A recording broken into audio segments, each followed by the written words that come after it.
Radio Grand Lac, sur les bords du lac du Bourget, c'est la radio autrement. La 16/9e, l'actualité cinéma de Radio Grand Lac avec Kevin, Guillaume et Vincent.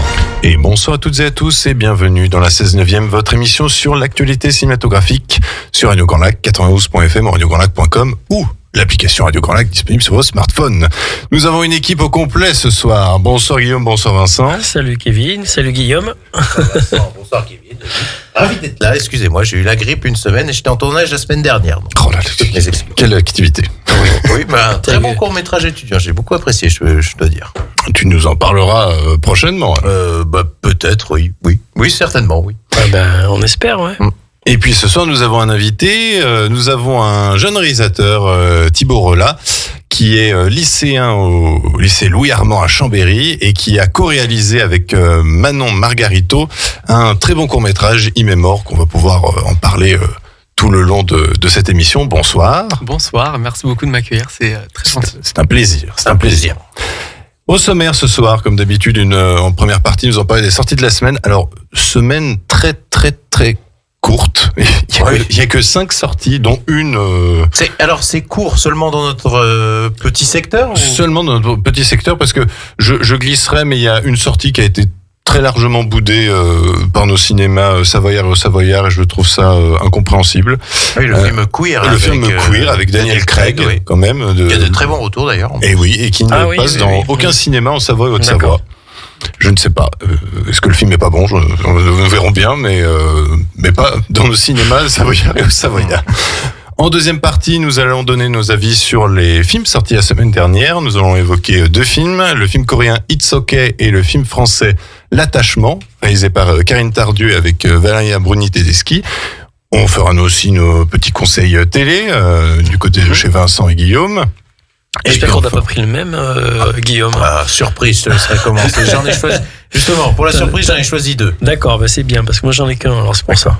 Au cas où, on sait jamais. Au pire, c'est pas grave. Vous parlerez avec passion, en tout cas, de n'importe quel film que vous évoquerez. Bien sûr. Et puis, en troisième partie, le focus, donc qui sera consacré au court-métrage Immémore réalisé par Thibaut Relat et Manon Margarito, qui est disponible sur YouTube depuis dimanche, si je me trompe pas. C'est exactement ça, ouais. Voilà. Sur la chaîne YouTube Shining Light. Exactement. Shining comme le Shining et Light. Comme la light. Voilà. Ce qui est très, parlant pour le cinéma. En définitive, c'est bien d'avoir choisi ce titre-là. Je trouve que c'est pas mal. Voilà. On va commencer par les sorties de la semaine, mon cher Guillaume. Oui, tout à fait, puisque nous avons La vie devant moi de Nils Tavernier avec Guillaume Gallienne, Violette Guillon et Adeline Dermy, qui seront disponibles donc aux Toiles du Lac et au Pâté.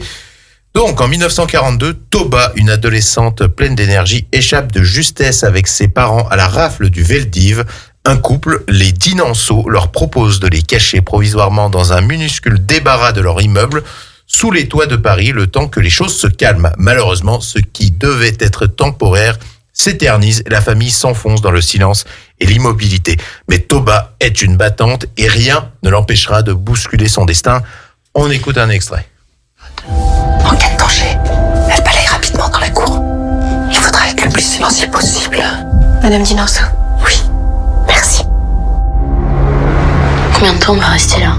Le moins longtemps possible. C'est le rappel. Alors, je remarque qu'il y a aussi Sandrine Bonner au casting. Ah, d'accord. C'est rare dernièrement, je trouve. Dans les bons films. Oui. Il se fait rare dans les bons films, tu veux dire? Oui.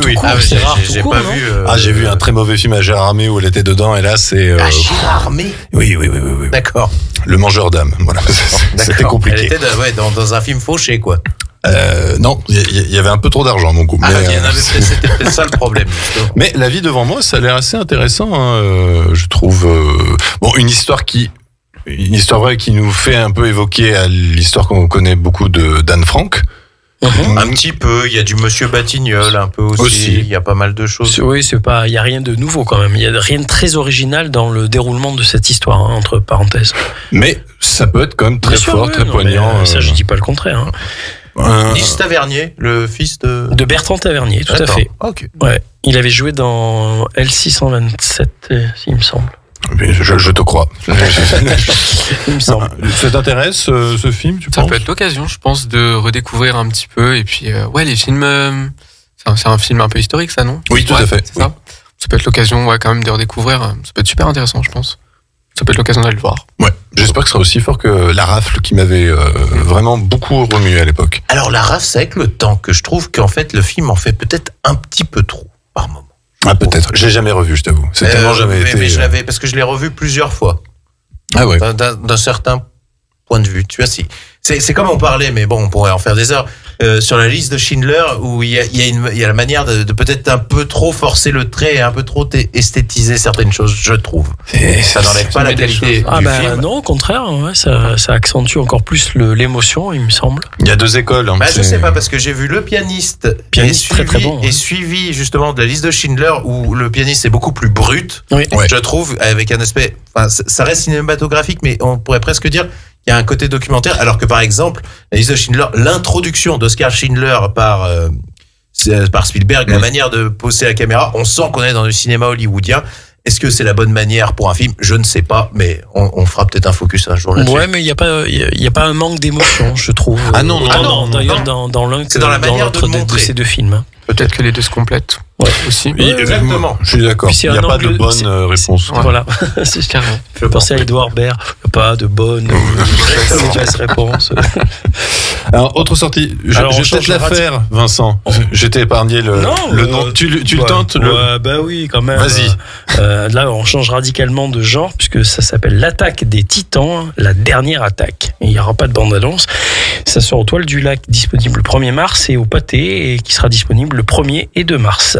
C'est de Yushiro Hayashi. Bravo. Ça va? Allez, on a Très sans faute. Merci beaucoup. J'ai enlevé Alors, les c'est- noms des doubleurs quand même. Oui, bah, il y avait qu'un nom à prononcer, donc ça va. Depuis des décennies, l'humanité subsiste docilement derrière de gigantesques murs érigés pour la protéger de la menace de créatures monstrueuses nommées titans. Mais ce siècle de paix vole en éclats lorsqu'une attaque soudaine ravage une cité entière, privant de sa mère le jeune Eren Jaeger. Un garçon qui jure de se venger des titans. Après s'être aventuré au-delà des murs et à présent séparé de ses camarades, Eren voit dans cette vérité les raisons d'orchestrer le grand terrassement, un effroyable projet destiné à éradiquer toute vie sur la planète. Alors que le destin du monde entier est désormais en jeu, une équipe disparate d'anciens amis et ennemis d'Eren se bat pour mettre un terme à son entreprise funeste.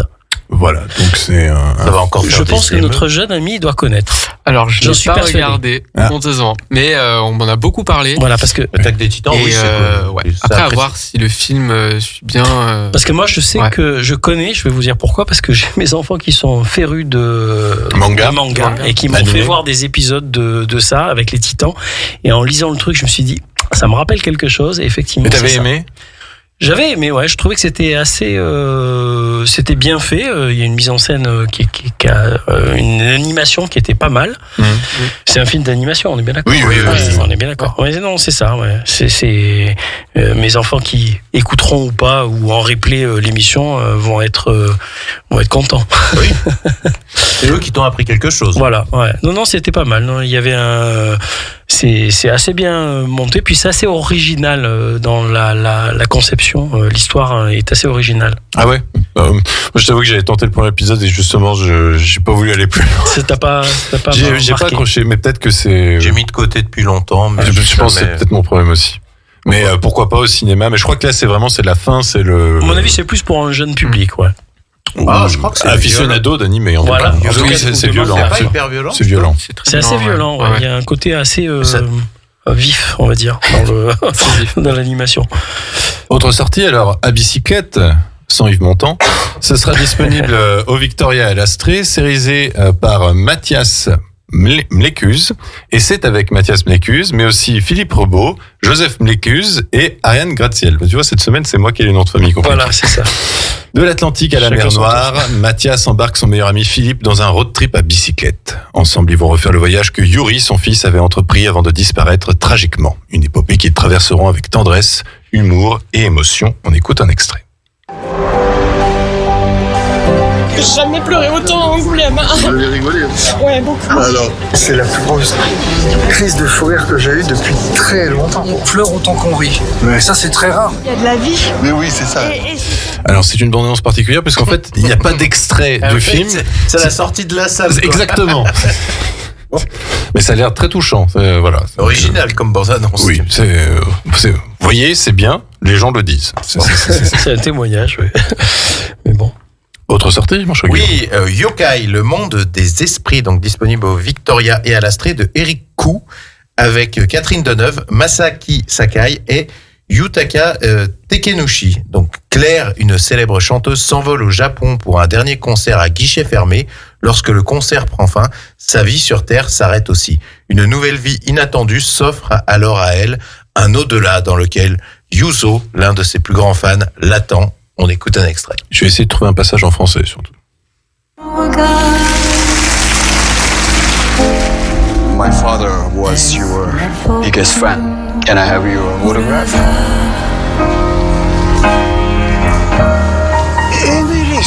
Qui êtes-vous? Voilà. On passera. Qui êtes-vous? Catherine Deneuve. Moi, c'est elle qui prononce qui êtes-vous, entre parenthèses. Oui. C'est un nouveau film avec Catherine Deneuve qui. C'est original, hein? Elle tente des trucs risqués en ce moment, je trouve. Il n'y a pas Gérard Depardieu qui avait fait un film comme ça au Japon Ou Mamie. Oui, c'était pas très réussi, je crois. Je crois pas, non. Oui. Par contre, le synopsis me fait penser au film de... Comment il s'appelle? d'Orelsan qui va sortir à la fin de l'année, là. Oui. Il va être dans le monde des esprits. Non. Tu connais? Dorelsan? Oui, Yoroy. Ouais, c'est un nouveau film qui va sortir et Guillaume. J'ai passé le casting, mais voilà. j'ai pas été retenu à la fin. Peut-être que c'était pas une nouvelle chose, tu disais. J'aurais été masqué, donc on m'aurait pas reconnu. Mais oui, pourquoi pas, ce nouveau film avec Catherine Deneuve. J'ai une accroche un peu originale, j'aime bien. Oui, tout à fait. Autre sortie, mon cher Vincent. Real Pen au Victoria à l'Astrée, 2 et avec Jesse Eisenberg, mais aussi Kieran Culkin, Will Sharp et Jennifer Grey. Jennifer Grey, de retour de She's back. 50 nuances. Ouais. Non, parce que non, c'est pas le même. C'est bébé. On ne laisse pas bébé dans un coin. Eh oui. Ah, d'accord. Et alors, c'est l'histoire de deux cousins au caractère diamétralement opposés, David et Benji, qui se retrouvent à l'occasion d'un voyage en Pologne afin d'honorer en la mémoire de leur grand-mère bien-aimée. Leur odyssée va prendre une tournure inattendue lorsque les vieilles tensions de ce duo improbable vont refaire surface avec en toile de fond l'histoire de leur famille. Et on a une bande-annonce. On est cousins, on était comme les deux doigts de la main. Notre grand-mère venait de Pologne. Alors il s'est organisé pour qu'on fasse ce circuit gériatrique polonais avec vous, mesdames, messieurs. Tu sais, j'en avais tellement besoin. Je sais que c'est dur pour toi de quitter ton petit, mais... Moi, j'avais pas... Voilà, donc deuxième réalisation pour Jesse Eisenberg. Je suis très très intrigué. J'avais eu la chance de découvrir sa première réalisation à Cannes avec lui sur scène et Julianne Moore et Finn Wolfhard, oui. Qui était How to Save the World. Je ne me souviens plus du nom. C'était sympa, mais c'était un peu trop classique. Sur la résistance, ouais. Non. C'était un film sur la relation, une relation mère-fils compliquée. Le fils essaye d'être guitariste et youtubeur et la mère, Julianne Moore, comprenait pas grand-chose. Enfin, voilà, c'était assez classique, mais en tout cas, c'était Jesse Eisenberg était très impliqué et là, je pense qu'il a touché quelque chose puisque le film est multi-nommé aux Oscars. Oui, c'est vrai, oui. Et donc, et puis Kieran Culkin surtout qui. J'ai revu, tu sais, en plus récemment, Maman, j'ai raté l'avion. Voilà, c'est ce que j'allais dire, c'est cet acteur-là, oui. Qui jouait du coup le petit. C'est le petit frère qui pisse au lit en plus. Ah voilà. De Michael Culkin. Mais écoute, c'est ce qui le définit malheureusement dans le film. Mais non, je suis assez intrigué. Pourquoi pas? Ça pareil, tente? oui, ouais, c'est toujours des bonnes occasions. Ouais, on peut regarder, ouais. Pourquoi pas? Ça intrigue aussi, ouais. Et puis du côté de nos amis cinéphilex, on a deux films cette semaine. On a d'abord Les Oubliés de la Belle Étoile, qui sera disponible au Victoria les mercredis, vendredis. C'est un film réalisé par Clémence Davigo, qui raconte l'histoire de Dédé, Michel et Daniel, qui ont tous les trois passé une partie de leur enfance dans le centre de redressement de la Belle Étoile en Savoie. Leur séjour dans ce lieu entre les années 50 et 70 a bouleversé leur vie. Avec la complicité de la réalisatrice, ils se réunissent pour briser le silence. Et puis l'autre film qui est proposé, c'est IFUS, le dernier tour de piste, qui sera disponible au Victoria les jeudis, samedis, dimanches, lundis et mardis. C'est réalisé par Carson Lund avec Keith William Richards, Frederick Wiseman et Bill Lee, alors qu'un projet de construction menace leur terrain de baseball adoré. Deux équipes amatrices d'une petite ville de la Nouvelle-Angleterre s'affrontent pour la dernière fois. Face à cet avenir incertain, les tensions et les rires s'exacerbent, annonçant la fin d'une ère de camaraderie. Ils n'ont pas pensé à moi là pour... du synopsis compliqué. Oui, compliqué. Et puis on fait aussi une petite annonce puisque l'association Catra organise, souvenez-vous, le vendredi 28 mars, entrée gratuite au cinéma Victoria à 20h, la soirée du film court. Il y aura plusieurs courts-métrages, dont mêlant fiction, animation, documentaire, avec beaucoup de sujets avec soi, comme on avait pu voir aussi la rénovation du théâtre, par exemple. Donc voilà, c'est à découvrir. Du musée, fort. Ça, c'est en voix. Ça, c'est en voix. Voilà. C'est en voix. Donc là, il y avait le théâtre. Donc, soirée du film court, 4 vidéos, vendredi 28 mars, entrée gratuite au cinéma Victoria à 20h. N'oubliez pas, et puis nous aurons la chance de les recevoir accueillir quelques jours avant. Voilà, dans un mois à peu près.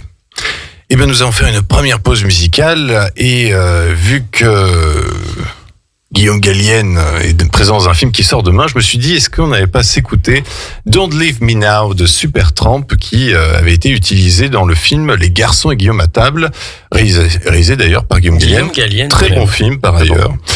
On revient tout de suite après pour parler des sorties de la semaine dernière. À tout de suite.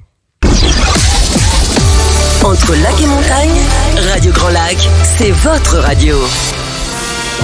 La 16/9e, l'actualité cinéma de Radio Grand Lac avec Kevin, Guillaume et Vincent. Et bonsoir à toutes et à tous, vous êtes toujours dans la 16/9e, votre émission sur l'actualité cinématographique, toujours sur Radio Grand Lac, 92.fm, radiograndlac.com. Rebonsoir Guillaume, rebonsoir Vincent. Rebonsoir à tous nos auditeurs qui sont toujours là, j'espère, ou qui nous ont rejoints. Et nous sommes toujours en présence de notre invité de ce soir, Thibaut Rollard, réalisateur d'un court-métrage Immémore. Nous aurons l'occasion d'en parler un peu plus... C'est la troisième partie de l'émission. En troisième partie. J'aime bien que vous me reprenez, c'est formidable. Non, mais on est de concert avec toi. Hein. Et bien, pour la deuxième partie, nous allons parler des sorties précédentes. Et qu'est-ce que nous vous avions déjà conseillé les semaines précédentes, mon cher Guillaume? Le film Enfant phare qui est toujours à l'affiche. Que j'ai toujours pas vu d'ailleurs. Oui, Benjamin Laverne. D'ailleurs, grosse coup puisque Benjamin Laverne va être l'interprète de Fantomas. C'est officiel. C'est officiel, oui, pour un film en 3 février 2027. Oui. C'est la date de sortie déjà c'est pâté, hein, maintenant, on lance les dates. Mais en tout cas, excellent choix, je tenais à le dire. Et puis alors là, t'as deux spécialistes, ils savent tout. Des coulisses du cinéma. C'est Kevin. C'est toi qui donne l'annonce. Là, je l'ai dit parce que je le sais, mais c'est quand même toi qui balance, Guillaume, balance. Donc voilà. Donc Enfant phare, toujours disponible. Vincent, faut que tu ailles le voir, sinon ils vont le laisser en salle. Oui, il faut que j'aille le voir, absolument. Ouais. Toujours disponible Sonic 3, Un ours dans le Jura, le film de et avec Franck Dubosc. Que j'ai vu. Et donc tu as apprécié. Et que j'ai apprécié, tout à fait. Le film Un parfait inconnu. Sur Bob Dylan. Très bon biopic. Que j'ai l'intention d'aller voir également. Et d'ailleurs, Timothée Chalamet a eu une récompense. Oui. Enfin. Au SAG. Screen Actor Guild Award. Il prend une dimension incroyable, ce jeune acteur. Il a dit, je veux faire partie des plus grands. Il est bien parti pour. Hein. Oui, je crois que c'est bien fait. Là, oui.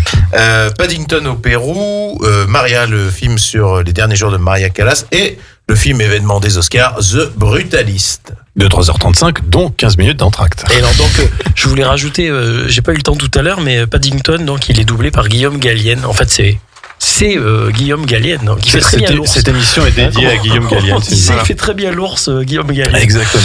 Voilà. Mais The Brutalist, oui. N'ayez pas peur de la longueur, c'est le film passionnant. Et puis par contre, nous sommes toujours mitigés sur les films suivants, mon cher Vincent. Mufasa, Vaiana 2, Captain America Brave New World. J'avais dit du coup la semaine dernière que on n'est pas dans le meilleur là. Et Bridget Jones, folle de lui, qui emporte pas les foules sans doute, mais c'est mitigé plus. À mon avis, ça doit être plaisant à voir, mais peut-être pas. Il y a un peu de longueur, une place de cinéma pour ça. Mais... Par contre, sur le deuil et sur raconter une histoire sur une femme quadra Quadra, Quadra plus, qui élève ses 2 enfants et qui en même temps continue à avoir une vie amoureuse. Je trouve que c'est assez réussi. Ça gêne pas le Botox? Moins. J'avoue. Pourquoi t'as fait du Botox? Non, ça se voit pas, Kevin. Alors là, franchement. Mais j'avoue que cette année, j'ai enchaîné quand même Baby Girl avec Nicole Kidman et Bridget Jones 4, où du coup c'est deux histoires de 2 femmes entre 40 et 50 ans qui ont envie de faire l'amour avec des jeunes. Parce qu'elle a bientôt 60 ans en fait, Renée Zellweger. Elle a 55 ans. Ah oui. Oui, bah voilà. Mais bon, ça ne nous regarde pas. Enfin, si, peut-être que si, au cinéma, justement. Et par contre, nous vous déconseillons toujours, mais bon, vous l'avez sans doute déjà vu, puisque le film s'approche des 2 millions d'entrées. C'est God Save the Tush, qui est peut-être l'épisode de trop. Là, on arrive à un stade où il y a même plus de scénario. Il y a que des blagues, alors qui marchent pas, mais... Voilà, vous l'avez peut-être vu? Non. Pas du tout. J'en ai jamais vu un seul, moi. Bah, jusqu'aux 3 premiers, mais. Voilà, ouais, pareil. Après, ça fait trop, quoi. Voilà. Je vous redis, la blague qui m'a fait le plus rire, vous allez voir tout de suite si c'est votre genre ou pas, c'est qu'à un moment, on dit à Jean-Paul Rau, votre petit-fils est Agile. Il dit non, son père s'appelle Bernard. Voilà. C'est facile, hein. Voilà. J'ai eu un tremblement de lèvres à ce moment-là. Voilà, en vrai, c'est drôle. Oui, en vrai. J'aurais pu l'écrire. C'est du gros humour qui tâche, on va dire. Mais bon, tout le long comme ça, je suis pas sûr. Je suis pas sûr que ça le fasse. T'aurais pu l'écrire, oui, ça le Oui, je crois, dans le côté lourdingue. Oui. Et puis par contre, la semaine dernière, 2 films sont sortis. Alors, je vais parler très brièvement du premier, qui est un film coréen, It's Okay. Pourquoi j'en parle brièvement? Parce que vous n'aurez pas la possibilité de le voir, malheureusement, en Savoie ou en Haute-Savoie la semaine prochaine, puisqu'il n'est plus dans les salles. Mais c'est une bulle de bonne humeur, ce film. L'histoire, c'est donc une jeune lycéenne très rapidement dans le film orpheline et qui est également aussi passionnée de danse. Et du coup, elle va essayer de vivre seule en cachant le fait que voilà, elle n'a pas de tuteurs légaux. Elle évite un peu les services sociaux et tout ça, et en même temps, elle a une sorte de famille de substitution avec son meilleur ami. Elle a son pote pharmacien aussi, et puis elle a sa professeure de danse qui va finalement, d'une certaine manière, se rapprocher d'elle et être peut-être sa maman de substitution. Enfin voilà, c'est passionnant. Qui va la révéler dans sa vie et puis qui va permettre de surmonter tout ça, quoi. Tout ça. Et les séquences de danse sont magnifiques. En plus, c'est des séquences de danse qui mêlent aussi tambour et donc il y a vraiment beaucoup de rythme. Et franchement, j'ai passé un très très très bon moment devant ce film. Je crois que pour Guillaume, là, il se dit si jamais de la vie je regarde ça. Jamais. Oui, ça a l'air passionnant. Toi, c'est pas ta tasse de. Franchement, c'est. Tu me l'as. Alors super bien vendu. Tu me l'as pas bien vendu, je pense. C'est 1h42. Ah non, moi ça m'intéresse ce qu'il a dit.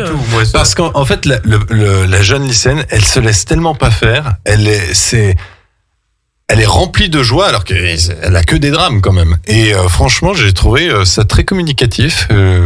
C'est toutes les histoires où les gens, justement, malgré un destin un peu tragique, enfin, au contraire, malgré un événement tragique, ils transforment ça avec un destin magnifique, et ça fait rêver, quoi. Ça porte les spectateurs généralement. Hein. Voilà, donc on passe du rire aux larmes. Ça se voit, vu que le film n'est plus en salle. Oui, c'est pas dû à la qualité du film, à mon sens, comme disait. C'est un problème de distribution, clairement. Bon. Peut-être que vu que c'est coréen, c'est peut-être. Voilà, c'est moins. Ça plaît peut-être pas forcément. Il n'y a pas d'actrice connue. Tu as tout à fait raison. La réalisatrice, il me semble que c'était une réalisatrice, n'a pas fait de film qui, voilà. En plus, c'est un film qui date de 2023. Hein, c'est pour vous témoigner à quel point ça met du temps pour arriver jusqu'à Chine. Comment il s'appelait le film où c'est le copain, c'est des potes, tu sais, tu m'as fait regarder ça et c'était pas mal. C'est des vieux potes et après ils sont amoureux par webcam, puis après ils se revoient, mais en fait ils sont. Ah mais ça c'est Past Lives. Ça c'était bien ça. Oui mais c'est américain. Hein. C'est entre les deux. Voilà, c'est déjà plus accessible pour nous occidentaux. Ah oui, puis multiple fois nommé aux Oscars. Il faut être un passionné comme toi du cinéma asiatique pour être intéressé pour aller voir ce genre de film. Et c'est souvent intéressant d'ailleurs, entre parenthèses. C'est américain. Past Lives, oui. Ah bon, autant pour moi. Et l'autre sortie de la semaine que j'ai pu voir, c'est L'attachement, réalisé par Karine Tardieu avec Valérie Bruni-Tedeschi, Pio Marmaille, Raphaël Quenard. Ouais, ça me tente bien, moi, d'aller le voir ce film. J'ai oublié un nom d'acteur, actrice. Ils sont Vima Laponce, qui est extraordinaire. Je connais pas trop. C'est une jeune actrice et elle arrive tardivement dans le film parce que l'histoire, là encore, on commence par un drame très très fort au début, mais finalement source d'espoir. Source d'espoir puisque donc le personnage de Valérie Bruni-Tedeschi est voisine avec une famille, le père, la maman, le petit garçon. La maman est enceinte. Elle lui demande très rapidement de s'occuper du garçon parce que là elle est obligée de partir à l'hôpital parce qu'elle a perdu les os. Et le père rentre le soir et annonce au petit garçon que la maman est décédée. La fille est née, mais la maman est décédée. Voilà, ce qui sont des situations qui malheureusement peuvent arriver dans la vie, effectivement. Alors je crois que c'est un œdème amniotique dans le film. Alors, ils disent que c'est très très très très rare. Notre médecin en chef. Demandons la spécialité. Alors l'obstétrique et gynécologique, c'est pas d'accord la spécialité. Merci docteur. Merci. Mais du coup, on commence par un drame qui est très très fort, mais va naître de ce drame, finalement, va naître de l'absence de la maman, et bien un rapprochement entre le père, le petit garçon, la voisine, et ils vont construire une sorte, comme le film coréen, finalement, une sorte de famille de substitution. Raphaël Quenard joue le père du petit garçon, puisque finalement on apprend que Pio Marmaille n'est pas du tout le père, on l'apprend très rapidement, et du coup il y a énormément de monde qui vont se regrouper, et l'ensemble donne quelque chose de très beau sur l'importance du lien, et en même temps la solitude que ça peut créer pour ceux qui sont exclus. Voilà. Et ça, c'est tout le personnage de Vima Laponce, puisque finalement on a une sorte de deux énergies opposées entre Valérie Bruni-Tedeschi qui est très solaire et Vima Laponce qui est plutôt dans un humour pince sans rire, qui essaye de construire quelque chose mais qui se rend compte que peut-être que c'est déjà à peine perdu, quoi. Et franchement, j'ai trouvé que c'était un très beau film. Il faut dépasser la bande-annonce que j'avais trouvée un peu moyenne, pas un peu cucul à praline, mais un classique peut-être, peut-être plus classique. Voilà. Mais et franchement, je trouvais que c'était assez bien écrit. Ouais. Le petit bémol côté gênant, c'est qu'on est dans une sorte d'univers où les gens se bécotent assez facilement, c'est-à-dire que dès lors que vous faites un service, les gens s'embrassent. Bon, c'est rapide quand même, ça va un peu vite, mais bon, c'est le cinéma. Ah, voilà, c'est ça. La magie. Conseil télé. Alors je vais commencer alors. D'accord. Alors moi j'avais focalisé grandement sur un film que j'adore, que je peux revoir des centaines de fois, qui s'appelle Les Évadés de Franck Darabont et qui est sorti en 1994. Et ça sera donc sur France 5, vendredi 28 février. Donc il y a des acteurs plus que éminemment connus et reconnus qui sont Tim Robbins pour le rôle principal, Morgan Freeman tout de suite après. Il y a Bob Gunton qui est peut-être un peu moins connu, je crois que c'est celui qui fait le directeur du pénitencier, il me semble. Et donc ça se déroule alors avant toute chose, moi ça m'intéresse en plus à double titre parce que c'est adapté d'une œuvre de Stephen King que j'adore comme écrivain, et en fait c'était intéressant parce que Franck Darabont il a plusieurs casquettes, donc il est non seulement réalisateur mais il est aussi producteur, il est scénariste, il a même fait l'acteur dans pas mal de choses assez connues, et il avait fait un court-métrage, alors un petit clin d'œil à notre ami ici présent, qui avait permis qu'il puisse avoir les droits de l'adaptation du roman de Stephen King, puisqu'il avait lu, donc il avait vu donc le court métrage qui l'avait impressionné, et donc il avait donné son aval totalement. D'ailleurs bien lui en prie, parce que Franck Darabont a fait par la suite La Liste Verte. La ligne. La ligne. C'est pas la même, liste. Parce qu'on parlait de La Liste de Schindler tout à l'heure. Et la liste des courses verte, aussi, mais ça c'est un autre film. Et The Mist. Alors La Ligne Verte, c'était en 99. Ça se passait également dans un pénitencier, mais c'est pas du tout la même histoire que Les Évadés. Il y a du fantastique. Voilà, il y avait plus de fantastique. Les Évadés, c'est plus traditionnel. Donc c'est l'histoire d'un comptable en fait qui est injustement accusé du meurtre de sa femme et de l'amant de celle-ci. Enfin, justement, ça restera un point d'interrogation. Si, parce que lui, il nie dès le départ. On sait qu'il nie. Il sait pas trop.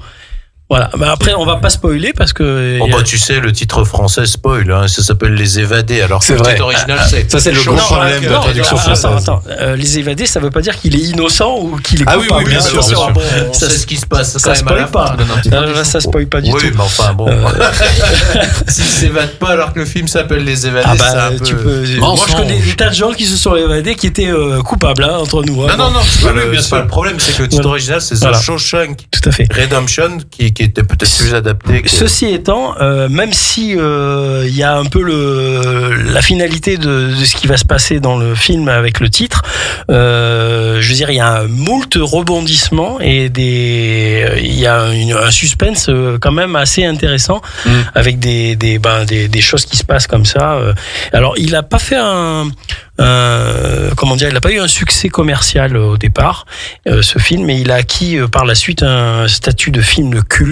Ah oui. Et il est vraiment très, je crois qu'il est passé en deuxième position par rapport à la vente de certains films en cassette, notamment. Ah oui, puis il est quand même dans les numéros 1 des meilleurs films de tous les temps. Ouais. Avec, ça dépend des classements. Avec Citizen Kane. Et le parrain en général. Voilà. Il se tire la bourre entre les trois. Donc c'est pas mal, oui, en effet. Oui, donc, et Frank Darabont, il est né à Montbéliard, figurez-vous. Oui. Non. Si. Il était né dans le Doubs. Il est de parents hongrois qui avaient fui la révolution de 56 et donc voilà. Et après il s'est retrouvé aux États-Unis et puis il a fait une carrière dans le cinéma. Enfin il a œuvré et eu des études dans ce domaine-là qui l'intéressait. Donc, voilà. Il a quand même aussi, donc comme je vous disais tout à l'heure, participé en tant qu'acteur à certaines choses, donc dont Shining dans la série. Il a joué dans Vampire de Carpenter. Et il a joué aussi dans King Kong de Peter Jackson. Merci. Et puis aussi dans je sais plus quelle série qui s'appelle En tournage. Voilà. Entourage, oui. Entourage est en tournage. En tournage dans Entourage. C'est le créateur aussi de la série The Walking Dead. Exactement. Voilà, qui est adapté. Il a fait pas mal de choses fantastiques. Oui. Un petit conseil télé, Guillaume. On va aller très vite parce que j'avais choisi aussi Les Évadés, mais j'en ai prévu un autre parce que je me doutais bien que Vincent allait choisir. Le 2, c'est dimanche, donc sur TFX, vous pourrez regarder le film Creed de Ryan Coogler, le spin-off de la saga Rocky qui était sorti en 2016, je ne dis pas de bêtises. Tu ne dis pas de bêtises. Oui, avec Michael B. Jordan dans le rôle du fils d'Apollo Creed et Sylvester Stallone. C'est presque un spin-off parfait puisque ça arrive à rendre hommage à la saga originale tout en proposant une nouvelle histoire. Sylvester Stallone est aussi bon qu'il pouvait l'être dans le film Rocky Balboa, qui lui mène un autre combat en parallèle de son protégé.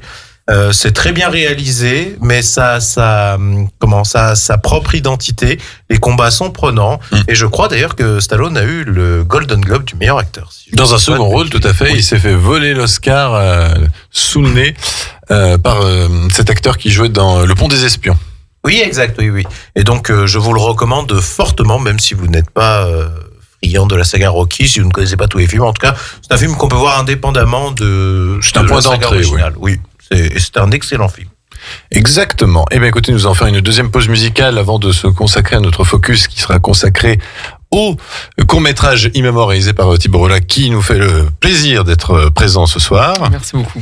Et en deuxième pause musicale, vu que Jennifer Grey is back, forcément, on est obligé de s'écouter I've Had the Time of My Life de Bill Medley et Jennifer Warnes, Dirty Dancing ou L'Arnaqueur pour ceux qui... Ouais. Voilà, mais surtout Dirty Dancing. On revient tout de suite après. La radio locale pour vous, c'est Radio Grand Lac. La 16/9e, l'actualité cinéma de Radio Grand Lac avec Kevin, Guillaume et Vincent. Et rebonsoir à toutes et à tous et bienvenue dans la 16/9e, votre émission sur l'actualité cinématographique, toujours sur Radio Grand Lac, 92.fm, radiograndlac.com. Et je suis toujours en compagnie de Guillaume et Vincent. Rebonsoir. Oui, rebonsoir. Toujours là. Et nous sommes toujours en compagnie. Ce soir, c'est l'objet de notre focus, c'est la présence de Thibaut Rolla.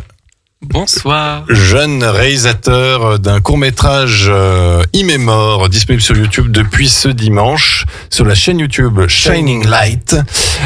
Donc nous sommes ravis de t'accueillir pour parler de ce court-métrage. Dis-moi mon cher Guillaume. Si vous suivez cette émission en replay sur la chaîne YouTube de Radio Grand Lac, vous n'avez qu'à cliquer dans la description et vous retrouverez le lien vers le court-métrage de Thibaut. Oh, il est génial, parfait. Voilà. Et puis alors, il n'est pas tout seul quand même. Il y a Manon Margarito. Et oui, qu'on salue. Qui est malheureusement pas là ce pas soir, présente, mais voilà. Et donc la co-réalisatrice de ce court-métrage. Alors dans ce court-métrage aussi en acteur, on a Vince Lopez, on a Lisae. Alors Vince Lopez, c'est le personnage principal. Lisae Gerbi, c'est un personnage que l'on ne dira pas, mais qui est très important. Qui est très important, mais qu'on voilà. Et Anaïs Robert et Jérôme Villefayot qui donc jouent les parents du personnage principal. Exactement. Et le synopsis, tous les soirs, Jacob fait le même cauchemar qui serait peut-être le reflet d'un traumatisme réel. Avant de passer à la discussion sur le court-métrage, on va s'écouter un petit extrait de la bande-annonce.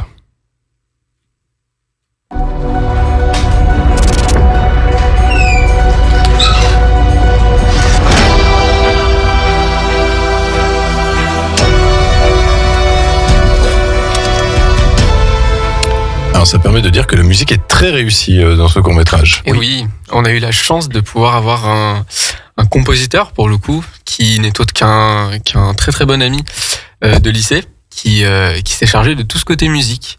Donc ouais, vraiment une grande chance. Et puis on a travaillé pendant de longs mois, puisqu'on a commencé en septembre quand même.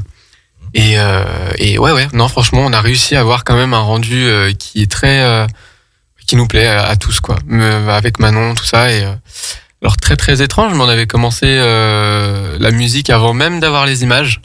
J'avais donné le scénario et puis le jour du tournage, et on lui a envoyé, je crois, 2-3 jours après le tournage, puisqu'on avait fait la première version 2-3 jours après. On lui a envoyé la première version, il a tout supprimé. Il m'a dit ça va pas du tout en fait. Il a vu les images, il a tout refait en une nuit. Et je crois qu'il s'était pas couché cette nuit-là, mais voilà. Donc merci à Oscar quand même. Ah oui, c'est sûr que ça donne un ton incroyable. Ouais. Les insomnies donnent du bon dans surtout quand c'est une musique originale. Quand tu prépares, tu sais, un medley, quand tu prépares plein de musique un peu à la James Gunn ou à la Quentin Tarantino, tu vois, une playlist. Oui, c'est ça. Alors que là, quand tu fais une musique originale, c'est d'autant plus compliqué si t'as pas forcément les images, quoi. Non. Là, il avait que le scénario et 2-3 musiques, mais les images étaient largement mieux en fait pour pouvoir la composer quand même la musique. Puis le fond sonore, toi qui fais du cinéma, tu sais que c'est hyper très important. Le sound design, oui. Et ça apporte beaucoup du coup à cette ambiance. Alors c'est un court-métrage matiné de fantastique, tout à fait. Dont le thème principal, est-ce qu'on peut dire le thème principal ? C'est compliqué, c'est compliqué, mais oui, on peut le dire quand même. C'est la perte d'un proche. La perte d'un proche. Comment c'était venu cette idée de faire un court-métrage entre le fantastique et le réel pour parler de ce sujet ? Alors, déjà en fait, on était parti avec Manon sur l'idée de faire un court-métrage. Début septembre, vraiment, on s'était vraiment beaucoup parlé. On se dit, on a vraiment cette même façon de voir le cinéma et on a regardé beaucoup de courts-métrages et il y en a un en particulier qui a retenu beaucoup notre attention. C'était Gagarine et c'était un court-métrage très très haut en couleur dans le sens littéral du terme, puisqu'il y a vraiment énormément de lumière, énormément de couleurs tout au long du court-métrage avec un mélange de rêve et de réalité. Et en fait, on a été frappés. On s'est dit, mais c'est juste génial en fait. L'utilisation des couleurs, l'utilisation de la lumière, c'est juste le rêve et une occasion en or pour parler d'un sujet. Et en fait, ensemble, on s'est dit quel sujet nous tient à cœur, quel sujet nous rassemble aussi. Et oui, tout ce qui est perte d'un proche, tout ce qui est aussi l'éloignement. J'en dis pas trop plus, sinon ça va évidemment un petit peu trop spoiler le court-métrage. Mais on s'est réunis autour d'une même idée qui nous rassemble pour finalement traiter un sujet comme ça avec par exemple la lumière et les couleurs, notamment la couleur rouge. C'est toi qui as fait la photographie Non, justement, c'est un ancien élève du lycée, Théo Di Paolo. En tout cas, il assure. Oui. Parce que je suis d'accord avec Guillaume. Toute la photo a enlevé le côté a priori que j'avais en me disant c'est un court-métrage lycéen. Et en fait, quand j'ai vu ça, j'ai dit Oula. Là, on était dans une autre dimension, vraiment, où je me suis dit, si on me l'avait pas dit, tu vois, j'aurais jamais su que c'était un court-métrage lycéen. Là, il y a vraiment une patte et une ambiance qui se dégage de ce court-métrage, avec tout ce travail de, déjà... Photographie. Oui, le travail de la photographie, des ombres, et puis de cette prédominance de la couleur rouge, quoi, justement, qui est vraiment très, très, très, très réussie. Ouais. La réalisation est très réussie. Là, pour le coup, pour tout ce qui était image, c'était plus Manon. Oui. Moi aussi, évidemment, mais oui, c'est vrai qu'en fait, on a vraiment cette. Et quand tu dis image, volonté, c'est elle qui cadrait ? Non, c'était elle qui a pris vraiment toutes les références. On a passé, bien 1 à 2 semaines à chercher vraiment des références. Des photos, ouais. Et elle est très très fan aussi de toutes les productions de A24, moi pareil, oui. Avec vraiment une patte un peu particulière, presque horrifique, pour certains courts-métrages ça allait totalement. Ça dépend des films, je suis d'accord. Voilà, mais oui, vraiment on avait cette volonté là et je crois qu'on a quand même plutôt bien réussi au niveau de l'image, donc on en est quand même assez content. Oui, en tout cas on est unanimement tous les trois convaincus. Après il y a toujours des choses à modifier, tout ça, mais voilà. Et toi, ton rôle, donc si elle c'était l'image, toi t'étais plus scénario pour le coup. D'accord. Direction d'acteur aussi alors. Voilà, donc scénario, écriture de l'histoire, c'était plus moi pour le coup. Je me suis posé pareil parce que ça pour le coup j'ai beaucoup l'habitude. C'est en une nuit j'ai écrit le scénario. De minuit à 4h du matin, je me suis posé, j'ai écouté des musiques et puis boum. Voilà. L'insomnie, je répète. L'insomnie. Et la musique t'a inspiré également pour pouvoir bien développer le sujet que tu avais déjà d'ailleurs en tête, mais. Ouais. Okay. Sans musique, j'arrive pas. Oui, à écrire. Non, mais je comprends, c'est important. Moi, j'avais des questions, vu que je suis comédien, sur la direction d'acteur. Oui. Ça te vient. Tu as étudié un peu l'acting, ce genre de choses? Ou comment intuitif peut-être. Ouais, qu'est-ce qui fait que tu arrives ou par exemple quand tu as je me rappelle plus le prénom du Vince. Ouais, l'acteur principal. Vince c'est un peu une machine que tu laisses dérouler tout seul. Alors Vince pour le coup, c'est quelqu'un qui est pour son jeune âge, je trouve quand même très pro. Mais qu'on a quand même aussi beaucoup coaché et tout, voilà, parce que c'était son premier court-métrage, ça fait vraiment bizarre à dire. On dirait que qu'il fait ça depuis très longtemps. Mais c'était son premier court-métrage et donc du coup on a pu le coacher un petit peu, lui donner des directions. Par exemple, 1 semaine avant le tournage, du coup on a fait une répétition dans le lieu de tournage puisque c'était donc du coup ma maison. Et en fait tous les premiers courts-métrages se passent dans la maison des parents. Mais c'est les meilleurs lieux. Ça c'est tout le temps ça. Mais des parents qui veulent bien. Hein. C'est pas toujours le cas. Les autres. Faut les faire partir en week-end. C'est ça. Le nombre de fois où j'ai filmé chez moi. Projet X. Continue à filmer chez moi. Non mais ouais. Et donc du coup c'était beaucoup plus à l'aise et puis voilà. Familier dans le lieu. En tout cas, tu en parles très très bien. Franchement, merci, c'est gentil. C'est intéressant. Et diriger des adultes, justement, il n'y a pas eu de problème, te dire, des fois, tu vois, à savoir t'imposer? Alors, pour le coup, non, puisqu'on était 2, donc c'était quand même assez facile. Ouais. Après, diriger les acteurs, ça allait. C'était plus pour, là, on a eu, je dirais du mal, mais on a eu quand même un bon coaching. Et le meilleur, je pense, c'était pour la relation mère-fils. Là, pour le coup, on savait pas trop. L'actrice nous demandait, comment je peux interagir avec Vince? Qu'est-ce que je lui dis? Qu'est-ce que je fais? Les meilleures personnes pour le faire, c'était mes parents qui étaient sur le tournage, qui ont guidé, qui ont dit, tu peux faire ça. En fait, vraiment, ce côté un peu, fais comme tu le sens, comme tu t'agirais vraiment, voilà. Parce que Anaïs n'a pas d'enfant, donc du coup, elle savait pas comment interagir, comme si c'était vraiment son fils. Donc du coup, mes parents ont un peu guidé. Je trouve que ça a quand même sonné assez vrai. En tout cas, c'était intelligent de ta part, parce que moi, je connais des jeunes qui n'auraient pas voulu que leurs parents interagissent à ce sujet. Je trouve que c'est très bien. Tout le monde est force de proposition. Ouais, mais c'est formidable. Attention aussi aux forces de... des fois, il faut savoir s'arrêter. Certaines personnes, mais il a l'air de savoir ce qu'il veut quand même, ce jeune homme. Donc, il n'y a pas de souci. Oui, je pense que chacun de vous, dans votre registre, vous étiez bien... Oui, avec Manon, on se complète vraiment bien. Ouais. Et sur l'écriture, alors moi du coup qui ai vu tes 2 premiers courts-métrages que sont Oscar et Euphoria. Alors Euphoria est un peu à part avec un twist très amusant, mais j'ai trouvé finalement un lien entre Oscar et Il m'est mort sur un rapport particulier entre une fraternité. Est-ce que c'est un thème qui te passionne, qui te vient plus facilement pour écrire ou... Moi, je dirais surtout le rapport en fait entre parents et enfants. Parents et enfants aussi. Surtout pendant l'adolescence, qui des fois est compliqué parce que on n'a pas tous les mêmes façons de parler, on n'a pas tous des fois envie de parler tout simplement. Et je trouve que c'est un thème qui, alors certes, est traité, mais qui reste important à traiter même encore aujourd'hui puisque on évolue énormément. Le monde évolue, donc les façons de parler, les façons d'être aussi, elles changent. Je pense que ça peut être super important de le traiter sous plein de formes différentes. Donc voilà, pour Oscar, c'était vraiment le côté peut-être un peu plus entre guillemets film d'auteur, et pour Il m'est mort, peut-être lié un peu à un côté fantastique. Et tenter le cinéma de genre. Voilà. Et alors pourquoi ce titre Il m'est mort? Alors avec ça vient d'où? On a tenté de trouver plusieurs titres, mais il y en avait plein. Ah ouais, non. Surtout pour un tel sujet, on était vraiment fan du côté de il faut absolument qu'on trouve un titre qui est court. Un titre qui, dès qu'on l'entend, ça résonne, on sait, voilà. Et donc du coup, on a voulu faire un mot, un jeu imaginaire. Un peu aussi un jeu de mots, non? Oui, un petit peu, voilà. Il y a le côté entre immémorial, voilà, immortal et immortel, pardon, et mémoire. On a mis tous les deux. D'accord, non, mais c'est voilà. Je m'attendais à cette réponse. Voilà. J'ai une question. Est-ce que tu as la culture du twist? C'est quelque chose que j'aime beaucoup. Parce que moi, je sais que j'ai, par exemple, avec Kevin, on a un peu cette culture pour les films, du twist, où on a toujours envie de glisser. Enfin, du moins, moi, j'ai toujours envie de glisser. Quand on écrit, oui, on a envie de mettre une surprise. Un twist, quelque chose. Est-ce que tu as cette culture-là? Alors, je l'ai beaucoup. Je l'avais fait pour Euphoria. Pour Il m'est mort, il y en a un évidemment, mais on avait réfléchi aussi avec Manon à d'autres twists.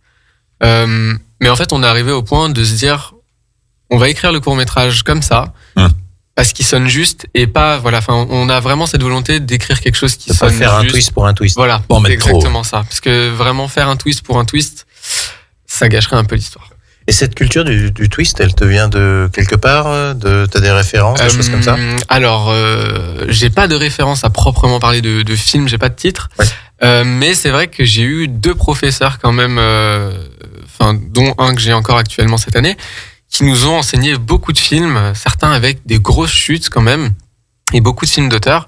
Je pense notamment à Monsieur Devels et Monsieur Bazin, qui sont donc mes 2 professeurs que j'ai eus au lycée Louis Armand, et qui nous ont enseigné beaucoup de films d'auteur avec des fois des chutes qui sont vraiment surprenantes.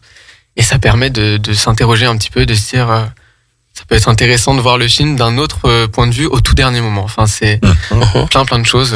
Là, peut-être on peut te demander ses inspirations cinématographiques. Tout à fait. Alors, à toi, peut-être aux autres participants également du court-métrage. Pour moi, pour le coup, j'aime beaucoup pour tout ce qui est côté histoire, le côté touchant, Michel Hazanavicius. Après, pour tout ce qui est plus image, j'aime beaucoup Jordan Peele et tout ce qui est production A24. Manon, je sais que c'est pareil, elle aime énormément tout ce qui est production de A24 et Jordan Peele aussi, il me semble. Elle avait beaucoup aimé le film Anora. Elle l'avait vraiment apprécié. Et voilà, un petit peu toute cette culture-là. Elle avait aussi beaucoup aimé Euphoria. La série HBO. Ouais. Et je trouve ça un peu dur, moi, Euphoria. Ah bah ouais, je trouve ça. Elle est pas. Tu vois, moi qui suis un peu plus âgé que toi, il y avait Skins que je trouvais déjà un peu trash, et en voyant Euphoria, je me suis dit oh là là, mais ils ont repoussé carrément. Euphoria, c'est j'ai pas vu en entier, mais que ce soit dans le traitement des personnages ou de l'histoire, c'est un peu plus costaud. Mais ouais, je trouve que ce soit au niveau des façons de tourner ou quoi, c'est des bonnes inspirations quand même. C'est un cinéma avec une vraie patte un peu particulière quand même. Mais je vois le côté A24 que tu veux dire. Il y a quand même une patine, quelque chose qui se retrouve un peu dans. Je sais pas si c'est dans l'étalonnage, la photographie. Mais aussi dans les thèmes. Oui. Ouais. Voilà, je pense à mélanger le quotidien et le fantastique. À Uncut Gems, par exemple, qui a quand même une ambiance un peu particulière. Uncut Gems, qui était l'un des très bons films sur Netflix. Oui. Under the Silver Lake, qui est un film à 24. Je vais le voir, je vais le voir. Non, mais je l'ai assez complète comme ça. Il faut que je le harcèle pour qu'il voit ce film. Under the Silver Lake. Mais en tout cas, oui, en plus, c'est quelque chose. Enfin, c'est un studio en plus qui a quand même ses lettres de noblesse à l'heure actuelle. Oui. Tout à fait. Continue. Et donc ce court-métrage, est-ce qu'il sera présenté dans des festivals? Quelle va être sa vie à court, moyen, long terme? Alors déjà, on a eu la chance de commencer la vie du court-métrage très très très bien en le projetant au Pâté, donc du coup, grâce donc à Maëlys et Naya Perdry qui ont donc aidé, qui sont un petit peu les personnes qui vont diriger tout ce qui est communication donc chez Shining Light. Et donc du coup, c'est grâce à elles qu'on a pu passer le court-métrage au Pâté avec plusieurs discussions, plusieurs mails, tout ça. Et après, avec Manon, on avait aussi cette volonté de d'aller au-delà juste de projection ou de YouTube. On a beaucoup réfléchi et en fait, on le fait participer aussi également à plusieurs festivals. Il y en a 3 pour le moment, plusieurs à Grenoble. Je crois qu'il y en a un autre aussi à Lyon.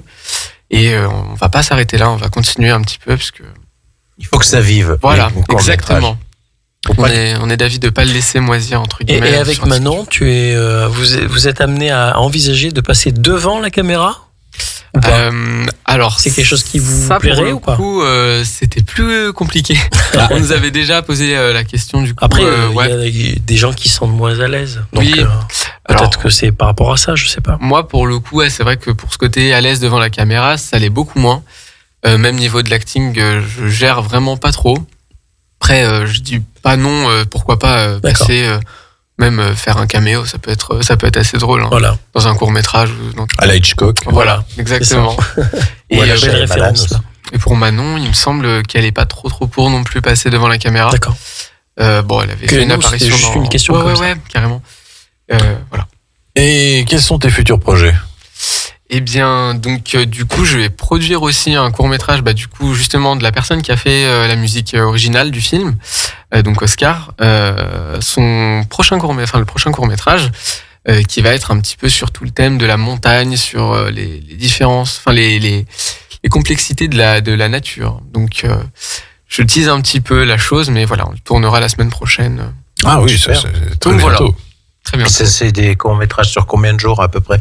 Là, pour le coup, alors donc In Memory, c'était 1 jour de tournage, et là, le prochain qu'on va produire, normalement, va être sur 3 jours de tournage en mars, et on va refaire 2 jours de tournage, il me semble, en avril, quelque chose comme ça. C'est celui qui s'appellera Hilary, c'est ça? C'est exactement ça. Et qui est une adaptation d'un roman qui s'appelle... je n'ai plus le nom.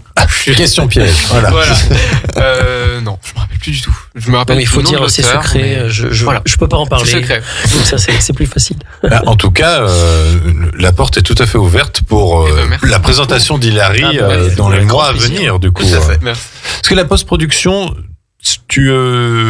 en termes de durée, vous avez quoi, 4, 5, 6 mois? Pour le prochain projet, en moyenne pour un court-métrage. Alors là, par contre, pour le coup, pour In Memory, on l'avait tourné en octobre et je crois le 10 octobre, quelque chose comme ça, et le 12 ou 14, je sais plus. On avait fait une première version. Ouais. On a laissé mûrir un peu la chose et là, je crois que la dernière version, vraiment la version finale, était finie en janvier. Je crois, il me semble, le 1er janvier. Des fois, il y a besoin de prendre de la hauteur quand tu vas faire un montage. Surtout pour tout ce qui est sound design, même la colorimétrie, on l'a revu à plusieurs fois. Ouais. Parce que ça peut vite changer l'ambiance d'un film. Hein. Totalement. D'accord. Eh bien, merci à vous. À toi d'être venu. On rappelle du coup que le court-métrage In Memory est disponible sur la chaîne YouTube de Shining Light. Le lien est en description pour ceux qui nous écoutent en replay. Et félicitations en tout cas pour ce travail. Toutes nos félicitations. À ta co-réalisatrice. Merci beaucoup. Côté programmation à la radio demain, 2 émissions. On a le jeu du mouvement présenté par Joe de 12h15 à 12h30 et l'émission Place au possible présentée par Camille et Julie de 16h à 17h. Et vu que notre invité est fan de Jordan Peele, on va s'écouter. Je suis content de passer cette chanson à la radio, vous pouvez pas savoir. Loonies, I Got Five on It, tiré du film Us, qui est un très bon film de Jordan Peele. D'ici là, portez-vous bien, passez une bonne semaine et surtout, allez au cinéma.